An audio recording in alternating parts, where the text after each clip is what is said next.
नमस्कार दोस्तों, आप देख रहे हैं ग्लोबल मिशन न्यूज। आज की बड़ी खबर आ रही है चंद्रपुर जिले के MIDC क्षेत्र से, जहां मजदूरों के शोषण का गंभीर मामला सामने आया है। मजदूरों के हक और उनके अधिकारों को लेकर शिवसेना, शिंदे गुट, महाराष्ट्र राज्य कामगार सेना ने कंपनी के खिलाफ कदम उठाया है। शिवसेना शिंदे गुट के कामगार जिला प्रमुख सूर्या अडबाले के नेतृत्व में चमन मेटालिक प्राइवेट लिमिटेड कंपनी के गेट पर आज धरना आंदोलन किया गया। सूर्या अडबाले ने कंपनी प्रबंधन को एक विस्तृत मांग पत्र सौंपते हुए मजदूरों की सभी शिकायतों और मूलभूत समस्याओं को सामने रखा। उन्होंने स्पष्ट शब्दों में कहा कि पूरे भारत में नया श्रम कानून लागू हो चुका है। सभी कंपनियों को इन नियमों का सख्ती से पालन करना होगा। मजदूरों का शोषण बंद करें, अन्यथा आने वाले दिनों में कंपनी गेट पर बड़े पैमाने पर आंदोलन होगा, जिसकी जिम्मेदारी कंपनी प्रबंधन की होगी। इस आंदोलन का मुख्य कारण ये है कि चंद्रपुर जिले में पिछले कई वर्षों से मजदूरों के शोषण की घटनाएं लगातार सामने आती रहती हैं। चंद्रपुर एक औद्योगिक जिला होने की वजह से यहाँ दूसरे राज्यों से आने वाले मजदूरों की संख्या बढ़ रही है और इसी बीच स्थानीय मजदूरों को रोजगार में प्राथमिकता नहीं मिलती। ऐसी शिकायतें भी लंबे समय से उठाई जा रही हैं। आज दिए गए मांग पत्र में मजदूरों ने कई महत्वपूर्ण मुद्दों पर आवाज उठाई,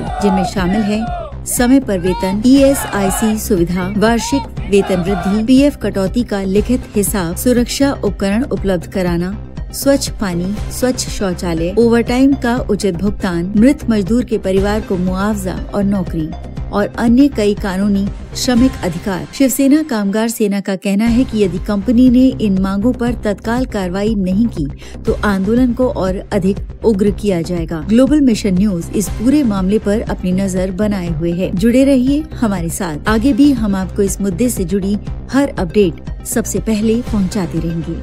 आज चमन कंपनीमध्ये सर्व कामगारांच्या मागण्या घेऊन महाराष्ट्र राज्य कामगार सेनेच्या माध्यमातून आम्ही या ठिकाणी सर्व कामगाराला घेऊन एक आक्रोश तयार केला आणि जे कामगाराचा आज 24 तारीख आली, 10 तारखेला पगार व्हायला पाहिजे होतं, तर 24 तारीख आली तर 24 तारखेला सुद्धा आज पगार नाही झाला। त्याच्यामुळं आणि कामगाराच्या अजून जे काही मागण्या होत्या, इतर भरपूर मागण्या आहेत। या कंपनीमध्ये पेमेंट स्लिप मिळत नाही, कामगारांना गेट पास मिळत नाही, कामगारांना मेडिकल कार्ड मिळत नाही, मेडिकल सुविधा मिळत नाही। आताच नुकताच जे कासवटे नावाचे दादानीचे जे कामगार मरण पावले या ठिकाणी, त्या कामगारांना काही सुविधा मिळाली नाही, कंपनीकडून कोणतेही कॉम्पन्सेशन मिळालं नाही आणि इतरही काही सुविधा मिळाल्या नाही। अशा भरपूरशा मागण्याला घेऊन आम्ही आज महाराष्ट्र राज्य कामगार सेनेच्या माध्यमातून या ठिकाणी निषेध व्यक्त केला आणि पेमेंट होत नाही, इतरही भरपूर मागण्या आहेत। आज आम्ही यांना अल्टिमेट दिलं, आमच्या मागण्या दिल्या। उद्या 25 तारखेला या ठिकाणी त्यांनी आम्हाला 11:30 वाजता मीटिंगला बोलवलं। ज्या कामगारांना वेळ मिळेल त्या कामगार या ठिकाणी यावं, सर्व समोर तुमच्या समोर मीटिंग होणार। त्याच्यानंतर अजूनही आज मीटिंग केली, आज आपण बोललो म्हणजे आपलं आंदोलन संपलं नाही, आपलं आंदोलन चालू झालेलं आहे, आजपासून चालू झालेलं आहे आणि लवकरात लवकर महाराष्ट्र सेना कामगार सेनेच्या माध्यमातून आपण या ठिकाणी शाखा ओपन करतो, रिसर काम करू। आता इलेक्शन चालू आहे आणि जे काही आता शासनाचे प्रतिनिधी लाभले आहे तर त्याचं सुद्धा आपण पालन करू कायद्याचं। पण तुम्ही कामगार जोपर्यंत आमच्या सोबत राहणार तोपर्यंत आम्ही यांना कंपनीशी लढाई करू शकतो। तुम्ही एकत्रित राहा आणि प्रत्येक कामगाराच्या मागण्या आहेत, याचं फक्त 10 मागण्या दिल्या म्हणजे होत नाही, प्रत्येक कामगाराच्या मागण्या आहेत। न काही कारण असताना कामगार काढून टाकले या लोकांना, हे दादागिरीची भाषा करत आहे।